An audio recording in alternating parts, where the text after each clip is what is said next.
ये कहानी है कुत्ता और आईना।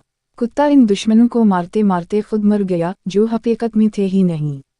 एक बादशाह ने एक अजीम उश्शान इमारत तामीर करवाई जिसमें हजारों आईने लगाए गए थे।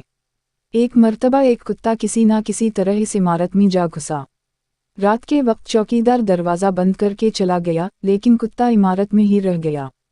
कुत्ते ने चारों जानिब निगाह दौड़ाई तो उसे चारों तरफ हजारों की तादाद में कुत्ते नजर आए।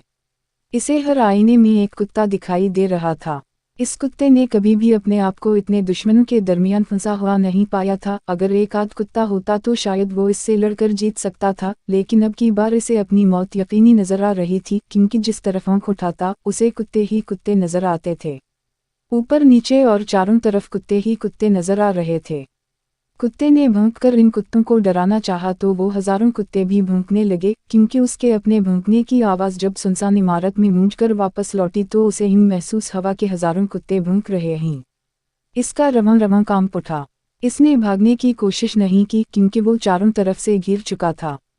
सुबह जब चौकीदार ने इमारत का दरवाज़ा खोला तो वहाँ कुत्ते की लाश मौजूद थी। इस इमारत में कोई भी मौजूद नहीं था जो उसे मारता। इमारत खाली थी, लेकिन कुत्ते के पूरे जिस्म पर जख्मों के निशानात थे और वो खून में लथपथ पड़ा था। इस कुत्ते के साथ किया हुआ खौफ के आलम में वो कुत्ता भौंका, झपटा, दीवारों से टकराया और अपने जैसे कुत्तों के खौफ से मर गया। यानी वो कुत्ता इन दुश्मनों को मारते मारते खुद मर गया जो हकीकत में थे ही नहीं।